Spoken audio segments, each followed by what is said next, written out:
Assalamualaikum warahmatullahi wabarakatuh. Bagaimana kabar tak semua? Semoga kita semua masih dalam keadaan sehat walafiat. Amin. Kembali Ustadz mengingatkan, sebelum kalian belajar, alangkah baiknya kalian berdoa terlebih dahulu nak ya, agar supaya kalian mendapatkan keberkahan terhadap ilmu yang kalian pelajari hari ini. Amin. Materi kita hari ini, kita sudah masuk di bab 10 nak ya, yaitu kisah keteladanan para nabi dan ashabul kahfi. Di dalam bab ini ada 5 submateri yang akan kita pelajari nak ya. Yang pertama itu kisah keteladanan Nabi Yunus alaihi salam, yang kedua kisah keteladanan Nabi Zakaria alaihi salam, yang ketiga kisah keteladanan Nabi Yahya alaihi salam, dan yang keempat kisah keteladanan Nabi Isa alaihi salam, dan yang terakhir yang akan kita pelajari adalah kisah ashabul kahfi. Namun pada kesempatan ini kita hanya membahas satu submateri saja nak ya, yaitu kisah keteladanan Nabi Yunus alaihi salam. Nabi Yunus alaihi salam atau Yunus bin Matta adalah seorang nabi yang diutus oleh Allah Subhanahu wa taala untuk berdakwah di kaum Ninawa, yaitu wilayah Musil, yaitu negara Irak nak ya.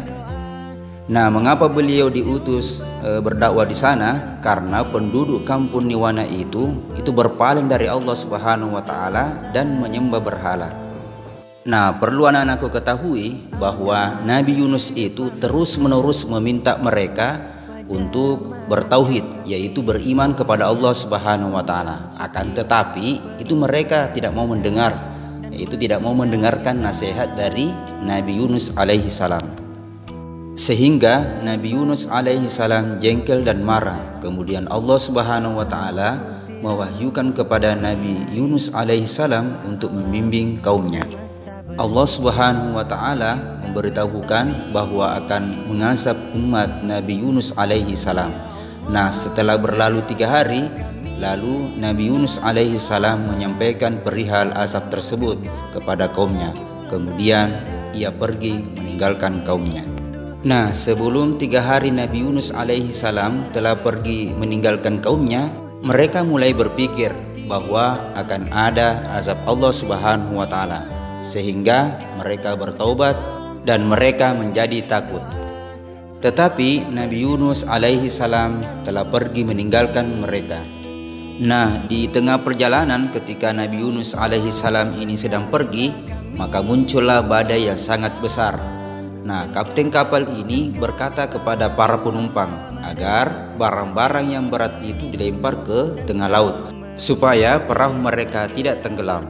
Ternyata walaupun semua sudah dilempar barangnya, perahu atau kapal tetap terombang-ambing. Maka diadakanlah undian di atas kapal tersebut agar supaya ada salah seorang di antara mereka itu berkorban untuk melompat ke laut, agar supaya kapal yang ditumpangi itu tidak tenggelam. Namun yang terjadi ketika diundi, nama Nabi Yunus alaihi salam selalu saja keluar, sehingga Nabi Yunus alaihi salam itu melompat ke laut.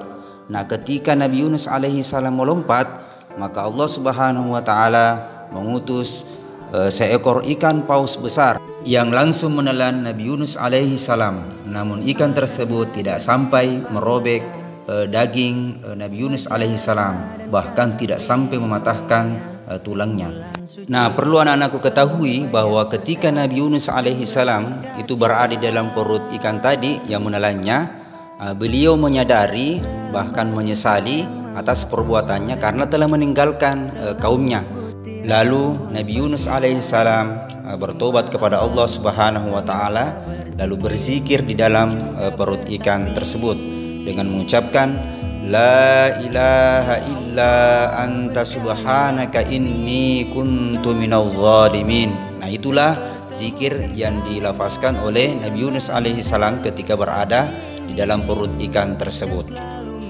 Nah, ketika Nabi Yunus alaihi salam itu bertobat kepada Allah Subhanahu wa taala, maka tobat Nabi Yunus alaihi salam itu diterima oleh Allah Subhanahu wa taala, lalu berzikir dan dimuntahkanlah Nabi Yunus alaihi salam oleh ikan tersebut, sehingga Nabi Yunus alaihi salam selamat sampai di tepi pantai.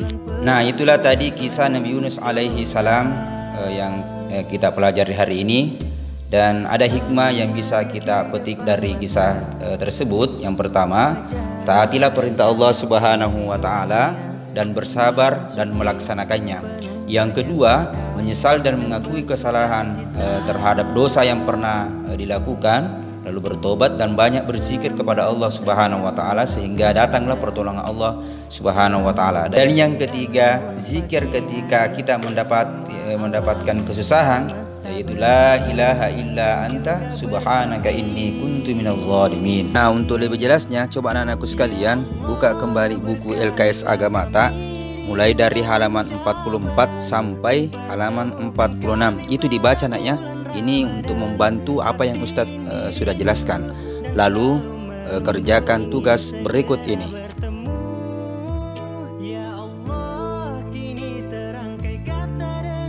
Sekian dari Ustadz, tetap semangat di rumah, dan pesannya Ustadz untuk kalian semua, jangan sama sekali meninggalkan sholat 5 waktu. Wallahul muwaffiq ila aqwamit thoriq. Assalamualaikum warahmatullahi wabarakatuh.